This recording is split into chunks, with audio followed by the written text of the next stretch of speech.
আসসালামু আলাইকুম সুপ্রিয় দর্শক, পারুল ফুড কিচেনে আপনাদের সকলকে স্বাগত। আজকে আমি আপনাদের সঙ্গে শেয়ার করতে চলেছি গাজরের হালুয়া।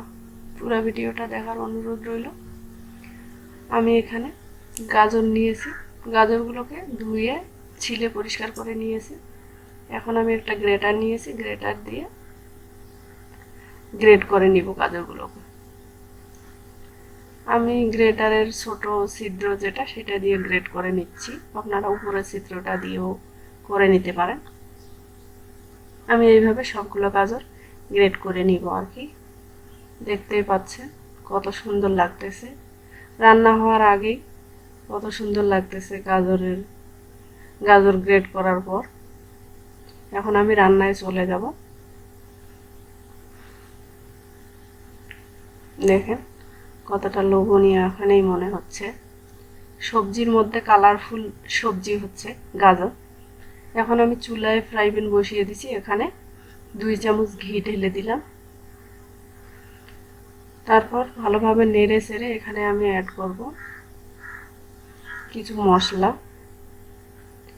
এখানে আমি দিয়ে নিব ডালচিনি, তেজপাতা আর হচ্ছে ছোট এলাচ। এগুলোকে একটু নেড়ে চেড়ে নিয়ে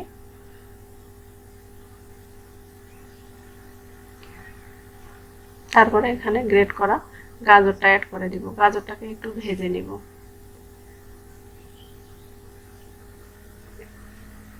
গাজরটা যেহেতু আমি ভাপাই নেই, কাঁচা গাজর এখানেই দিচ্ছি। একটু ভালোভাবে ভেবে নিলে আর যে কাঁচা গন্ধটা, এই গন্ধটা আর থাকবে না। আমি কিন্তু কিছুক্ষণ গাজরটা ভেজে নিয়েছি, দেখে বুঝতেই পারতেছেন। এখন আমি এখানে আগে থেকে দুধ জাল করে রেখেছিলাম, দুধ অ্যাড করে দিলাম। দিয়ে ভালোভাবে নেড়ে চেড়ে আমি এখন ঢাকনা দেব। ঢাকনা দিয়ে গাজরটাকে সিদ্ধ করে নেব। কিছুক্ষণ রান্না করার পর আমার গাজরটা সিদ্ধ হয়ে গেছে, পানিটাও কিন্তু শুকিয়ে গেছে। এখন আমি এখানে চিনি অ্যাড করলাম। আমি এখানে 1.5 কাপ চিনি অ্যাড করব। 1 কাপ দিলাম আর 1/2 কাপ অ্যাড করব। চিনি অ্যাড করার সাথে সাথে পানি বের হবে, এই পানিটাকে আবার শুকিয়ে নিতে হবে। আবার ঢাকনা দিয়ে কিছুক্ষণ কুক করব আর কি, চিনিটা মিক্সড করার পর।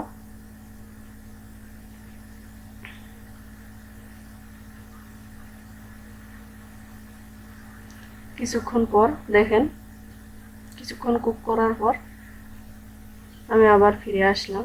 এখন এখানে অ্যাড করে নিব গুঁড়া দুধ। গুঁড়া দুধ দিলে আর কি হালুয়াটা খেতে মজা লাগে।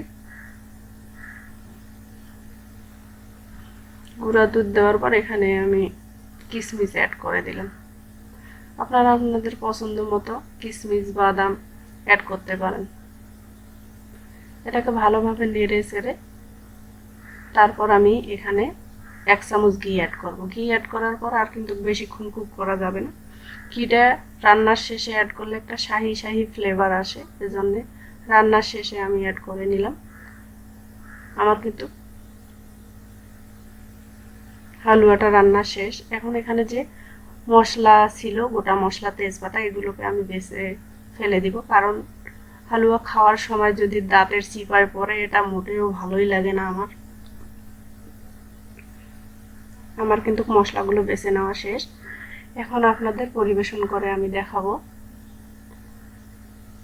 কতটা লোভনীয় হয়েছে গাজরের হালুয়াটা। আমি এখানে আঠালো অবস্থায় নামিয়েছি, কারণ গাজরের হালুয়াটা আঠালো খেতেই আমার ভালো লাগে। আপনারা আপনাদের মনের আপনাদের ইচ্ছার মতো আপনারা পরিবেশন করবেন। আমি এখানে উপরে আমি এখানে কিশমিশ দিয়ে পরিবেশন করে দেখাচ্ছি। আপনারা চাইলে বাদাম দিতে পারেন। ভালো থাকবেন, সুস্থ থাকবেন, আমার জন্য দোয়া করবেন, লাইক, কমেন্ট, শেয়ার করবেন।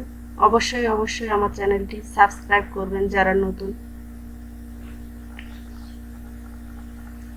আর পুরো ভিডিও দেখবেন। আল্লাহ হাফেজ।